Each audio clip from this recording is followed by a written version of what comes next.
दोस्तों 1 जुलाई 2024 से देश में नए कानून लागू हो चुके हैं दोस्तों। और नए कानून दोस्तों और साथ में ही सुप्रीम कोर्ट के कई जजमेंट जिनसे महिलाओं को कई सारे अधिकार दिए गए हैं दोस्तों। उन्हीं 7 अधिकारों को आज इस वीडियो में हम लोग समझने वाले हैं दोस्तों अगर आप लोगों का कोई भी सवाल होगा कमेंट में पूछ लीजिएगा, मैं उस पर या तो वीडियो बनाकर ब्रीफ कर दूंगा या फिर कमेंट में आपको जवाब मिल जाएगा दोस्तों लाइक कर दीजिएगा, शेयर कर दीजिएगा, सब्सक्राइब कर दीजिएगा ताकि ये इन्फॉर्मेशन, ये अधिकार और लोगों को भी पता चल सके दोस्तों और महिलाएं जागरूक हो सके दोस्तों।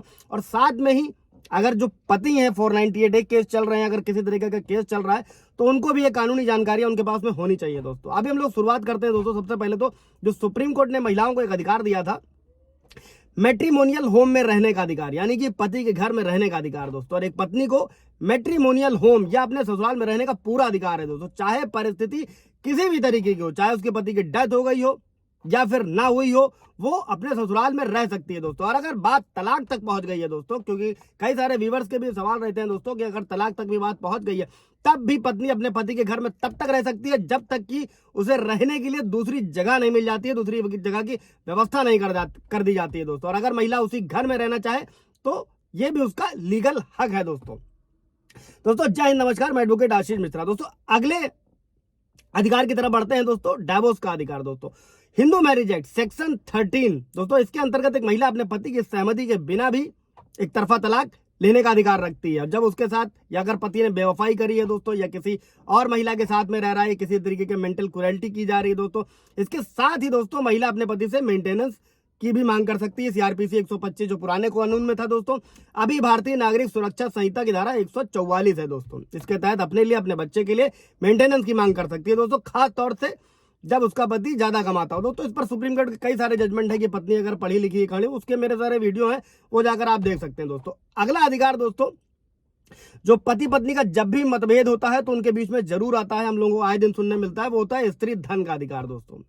हिंदू सक्सेशन एक्ट में धारा 14 के तहत दोस्तों, और साथ में ही हिंदू मैरिज एक्ट सेक्शन 27 के तहत एक महिला का स्त्री धन पर पूरा अधिकार होता है दोस्तों, और मालिकाना हक के साथ वो मांग सकती है। और अगर उसके अधिकार का हनन किया जाता है, उससे ये छीना जाता है दोस्तों, तो protection of women against domestic violence act, जिसे आप लोग घरेलू हिंसा के नाम से जानते हैं दोस्तों, कि सेक्शन 19 के ए के तहत शिकायत दर्ज करा सकती है दोस्तों। और घरेलू हिंसा के तहत भी महिला मेंटेनेंस क्लेम कर सकती है दोस्तों। अभी इसमें हाल ही में एक और जजमेंट आया है दोस्तों, जिसमें सीआरपीसी 125 रद्द हो जाने के बाद में भी महिला घरेलू हिंसा के तहत गुजारा भत्ता की मांग कर सकती है। उस पर भी वीडियो बनाया हुआ, आप जाकर देख सकते हैं दोस्तों। अब बढ़ते हैं अगले अधिकार की तरफ दोस्तों।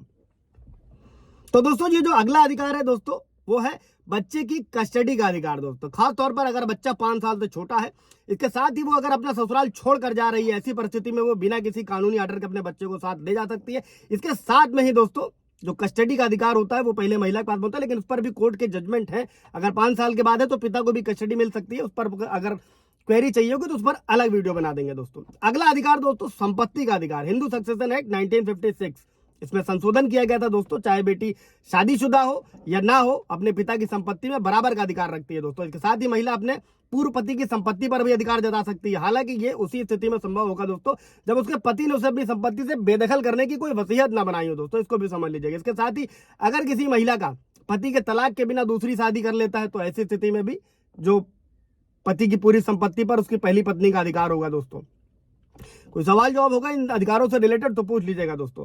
इसके बाद में घरेलू हिंसा के खिलाफ रिपोर्ट करने का अधिकार, आप लोगों को भी पता होगा कि घरेलू हिंसा अगर किसी भी तरीके से मानसिक, शारीरिक, भावनात्मक, सेक्सुअल किसी भी तरीके का हैरेसमेंट एक महिला का एक घर के छत के नीचे जो रहती है अगर वहां पर हो रहा है तो उसके खिलाफ शिकायत दर्ज करा सकती है दोस्तों। इसी के बाद में दहेज के खिलाफ अधिकार दोस्तों, डॉरी प्रोहिबिशन एक्ट 1961 के तहत, ये आप लोगों को पता होगा, एक महिला को यह अधिकार है कि अगर उसका पैतृक परिवार, उसके ससुराल के लोगों के बीच किसी भी तरीके का दहेज का लेन देन होता है तो उसकी शिकायत कर सकती है दोस्तों।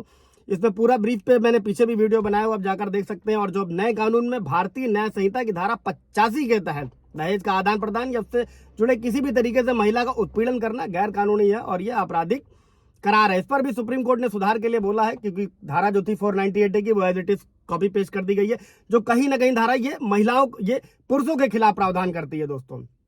जहां पर रियल केसेस है वहां की बात नहीं चल रही, लेकिन यहाँ पर झूठे केसेस दर्ज कराए जाते हैं, वहां पर सुधार की जरूरत है। उस पर भी वीडियो आप जाकर देख सकते हैं दोस्तों।